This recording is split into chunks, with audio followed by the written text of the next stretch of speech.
이거는 정말 제가 말할 때 되게 조심해야 될 부분이라고 생각하고요. 처음에 이제 수술비 그리고 방사선 치료하는 동안에 제가 입원을 했을 때 그런 거를 이제 딴지 태클을 이제 거시는 거죠. 그런 보험회사들이 있어요. 나는 바깥의 목적으로 한 게 아니라 나는 암 환자고 진단서에 나와 있듯이 그런 목적으로 한 거기 때문에 나는 이걸로 치유를 받았다. 치료 목적이 증명이 된 거다. 이렇게 얘기를 하니까 바로 아니 근데 이제 항상 뭐 보험할 때마다 나오는 얘기긴 하지만 이게 뭐 작가님 겪으시긴 했지만 이게 보험을 주냐 안 주냐로 또 많이 갈등을 했으니 많잖아요. 정말 이거 말로는 처음 가입할 때는 다 1억 준다고 하는데 이거 정말 주는 거 맞는지 또 이런저런 핑계 대면서 또 안 된다 안 된다 이런 게 일단 저는 궁금한 게 정말 뭐 많은 편인지도 궁금해요. 이 분쟁이 정말 달라는 대로 애매한 부분 물론 있긴 있잖아요 현실적으로. 근데 그런 걸 다 감안해서 보통의 경우는 그냥 뭐 청구하면 다 되는지도 궁금하고 이런 분쟁 같은 게 정말 뭐 서로 뭐 고성이 오간다거나 뭐 법적으로 오고 이런 것들은 정말 극히 드문 경우인지도 궁금하고 어떤가요? 네네. 그러면 저도 이거는 정말 제가 말할 때 되게 조심해야 될 부분이라고 생각하고요. 그리고 이거는 저의 사례지 이게 모든 보험사에 적용되는 사례는 아니고 제가 말씀드리는 제 책에 썼던 사례 겪으신 분들도 그분들의 사례거든요. 그러니까 취할 건 취하시고 또 알아보실 건 따로 또 알아보셨으면 좋겠어요. 그래서 이게 청구를 할 때 처음에 이제 수술비 그리고 방사선 치료하는 동안에 제가 입원을 했을 때 청구하는 것 이런 것들은 굉장히 잘 나오는데요. 이것도 또 보험사마다 달라요. 그래서 저는 이제 제 지인분은 유방암 1.5기셨고 항암을 4번을 하셨거든요. 근데 항암 치료 중에 요양병원에서 어떤 치료를 했는데 이제 그 보험사는 치료 중에서 이거는 미백을 위한 목적의 어떤 치료기 때문에 줄 수 없다. 글루타치온 같은 경우는 그 효과가 미백 주사 뭐 이런 거 있잖아요. 신데렐라 주사 이런 용도로 쓰는 주사이기 때문에 줄 수 없다. 이렇게 트집 그런 거를 이제 딴지 태클을 이제 거시는 거죠. 그런 보험회사들이 있어요. 다 그런 거 아니고 물론 다 다릅니다. 제 경험만 얘기 드리는 거예요. 그러면 이제 그럴 때 저희가 막 요양병원에서 얘기를 하잖아요. 그래서 이제 제가 책에도 썼지만 저한테도 그런 전화가 왔어요. 그래서 저는 이게 식약처에서 인증받은 면역력을 높이는 약이고 이게 나는 미백을 위해서 하는 게 아니라 면역력을 끌어올리기 위해서 하는 거고 이 글루타치온과 이 셀레나제를 맞고 나는 피부 안색이 내가 만약에 정말 좋아졌다면 나는 안에서부터 치료가 돼서 그게 겉으로 나온 거니까 실제로 내가 이거의 약효를 증명한 거다. 나는 바깥의 목적으로 한 게 아니라 나는 암 환자고 진단서에 나와 있듯이 그런 목적으로 한 거기 때문에 나는 이걸로 치유를 받았다. 치료 목적이 증명이 된 거다. 이렇게 얘기를 하니까 바로 이제 입금해 주셨거든요. 그러니까 그런 이제 경우도 있고. 근데 그게 뭐 책에도 써있긴 하지만 작가님께서 이제 법원에 계신다는 걸 보험사 직원도 알긴 알 거죠. 모르죠. 몰라요? 네. 몰라요? 그런 백그라운드에 작용하지 않은 건가요? 모르죠. 제가 그 판례 얘기를 드려야겠네요. 제가 제일 처음 받은 전화가 제가 방사선 치료를 할 때 저는 32회 사실은 이게 양쪽 다 절단을 해야 되는데 제거를 해야 되는데 제거를 안 하고 요즘은 추세가 그렇다고 그때 말씀드렸잖아요. 놔두고 대신에 절단 효과와 동일한 가장 센 32번의 방사선 치료를 받았기 때문에 저는 껍질이 정말 다 벗겨져서 이게 부위에서 이렇게 빨간 파충류 이렇게 벗기면 빨간 거 나오듯이 그렇게 빨갛게 부어 올랐거든요. 그래서 위에 옷을 입고 있을 수가 없었어요. 이게 닿으면 따가우니까. 그래서 그 연고를 처방을 해주셨는데 그 연고가 양은 적은데 굉장히 비쌌어요. 왜냐면 회복력이 뛰어난 연고기 때문에. 그래서 그게 이제 뭐 몇십만 원이었던 것 같아요. 다 하니까. 그래서 이제 그거를 청구를 했더니 전화가 왔어요. 그게 첫 전화였는데 판례가 있다 이렇게 얘기를 하시는 거예요. 판례상 연고는 보험회사에서 지급 안 해주는 걸로 판례가 나왔기 때문에 줄 수 없다 이렇게 얘기하시는 거예요. 그분이 제 직업을 알았다면 그렇게 얘기를 안 하셨을 건데 판례라는 거는 법 조항이 아니에요. 법 조항이 아니고 판결의 예시거든요. 저희는 사실 저희 코트넷에 하단에 최신 판례가 항상 떠요.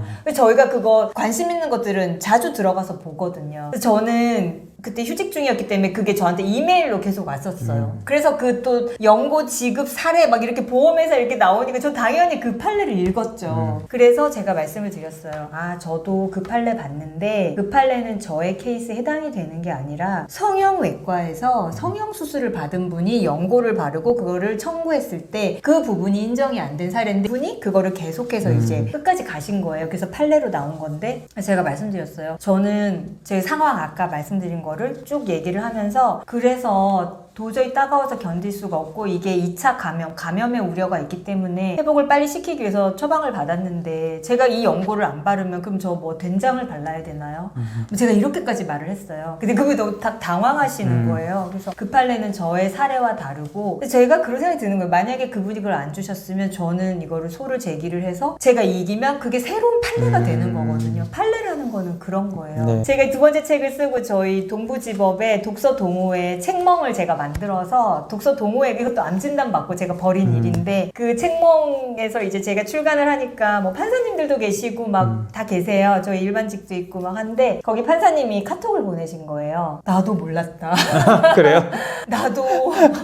나도 이거 네. 보험회사에서 이렇게 말하면 그냥 네 이렇게 할 것 같은데 이 부분이 너무 도움이 됐다는 거예요. 그러면 야. 제가 친한 판사님이신데 판사님조차도 판례가 이렇습니다. 네 그냥 이렇게 하고 근데 그건 아니라는 거죠. 그러니까 이제 보험사에서는 뭐 예를 들어서 뭐 마데카솔이라고 예를 들면 네. 뭐 어떤 건 다 빼놓고 마데카솔은 실비 지급을 안 해도 된다 이렇게 그 구절이 있으니까 네네. 그 구절 갖고 안 된다는데요 네, 그쵸, 한 거고 그쵸. 이제 작가님은 이제 뭐 네네. 관련된 직종자기도 하니까 네네. 이거는 뭐 약간 성형수술하고 나서 자기 미용 목적으로 한 거지 나는 이건 치료 목적인데 이렇게 이제 반박을 네. 해서 받았다는 거잖아요. 네네 그렇죠. 네.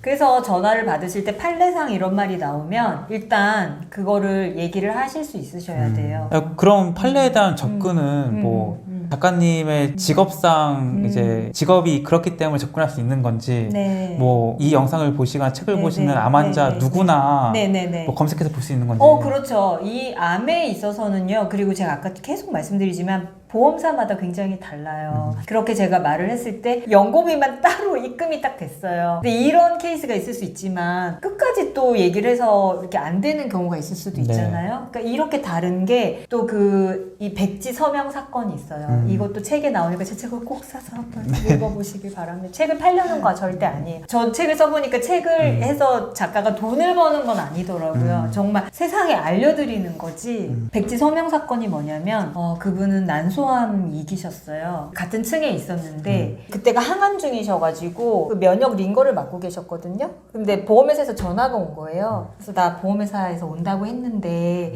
치료 잘 받고 있는지 보는 것 같아 이러면서 내려가신 거예요. 근데 그분이 올라오셨는데 너무 힘들게 하시고 올라오신 거예요. 저희가 이제 내려가서 안 오시길래 1층에 그 소파에 저희도 이렇게 앉아가지고 보고 있었거든요. 근데 이제 나중에 보니까 보험회사에서 이렇게 백지를 이렇게 내미신 거예요. 그러면서 여기 이렇게 밑에 사인하라고 하신 거예요. 그래서 이게 뭐냐 이렇게 했더니 뭐 일단 사인하시고 저희가 지금까지 청구한 거는 다 드릴 테니까 여기 사인을 하시면 저희가 나머지 서류를 꾸며서 요양병원으로 보내드리겠다 이렇게 얘기를 하신 거예요. 그래서 사인을 안 하셨대요. 왜냐면 좀 이상하잖아요. 무슨 내용인지도 모르고. 네, 그렇죠. 그렇게 해서 올라왔는데 정말 믿기지가 않는 거예요. 이게 진짜 보험회사에서 이런 식으로 지금이 어느 시대인데 일을 하시나. 그런데 그분이 아니라요. 또 한 분이 그때는 이제 물론 4년 전이고 또 한 분이 그런 사례가 있었던 거예요. 그래서 네. 저희 사이에 이게 백지 서명 사건이 굉장히 이슈화가 된 거예요. 그래서 저희가 이제 막 좀 알아보고 이제 그분한테 얘기도 하고 해서 이제 결국에는 이게 무산이 됐는데 사인을 해서 보내면 거기서 서류가 꾸며져서 오는데 지금까지 청구한 것까지만 드리고 더 이상의 어떤 청구는 하지 않겠다. 뭐 이 치료에 관해서 뭐 이렇게 오는 건데 사실 암 진단 받고 암 수술하고 항암하고 이런 너무 이겨내는 것조차도 힘든 상황에서 누가 이거를 깊이 생각하고 잘 알아서 하시겠어요. 그쵸. 그리고 나는 보험회사를 믿고 수십 년을 잘해주겠지 믿고 나는 납입을 한 거잖아요. 그쵸, 네. 그리고 보험회사도 왔다고 하니까 내가 잘 있나 보러 오셨구나 이렇게 생각하고 알아서 잘해주시겠지. 저희는 이렇게 생각하잖아요. 그쵸. 그렇지만 거기는 사기업이에요. 이익을 추구해야 되는 회사기 때문에 저희와는 입장이 사실은 정반대신 거죠. 그래서 그런 거는 조심하셔야 하셔야 되고, 그리고 내가 치료가 끝나지 않았는데 어떤 새로운 계약을 얘기한다는 것 자체가 있을 수 없는 일이에요. 그쵸. 그 부분을 꼭 명심하셔야 됩니다. 그러니까 보험사들이 자기가 유리하니까 그거 하자고 하겠죠. 환자 입장에서 유리하면 안 하겠죠, 그거를. 그렇죠. 네. 그거를 아셔야 그쵸. 돼요. 그리고 이제 제 지인도 보험사에서 저희끼리 이렇게 얘기를 했어요. 매뉴얼이 있는 것 같다. 있겠죠. 뭐 이렇게 얘기를 네. 했는데 또 이렇게 아는 분에서 얘기를 들어보니까 네. 그런 요양병원에 이것도 다 다릅니다. 요양병원에 계셨던 간호사나 뭐 이렇게 행정 보시는 분들을 채용을 하신대요. 맞아요. 그래서 그거를 다 세세하게 알고 있고, 그래서 일단 안 된다고 얘기를 해보고 반응을 봐서 이렇게 좀 하시면 또 지급을 해주고, 이렇게 줄다리기를 하는 케이스가 대부분이고요. 그리고 제가 책에도 썼지만 그런 보험회사에서 연락이 오거나 할 때 아까 제 지인 얘기하려고 했던 게 뭐냐면 당황하시면 안 돼요. 당황하시면 안 되고 화내시면 안 돼요.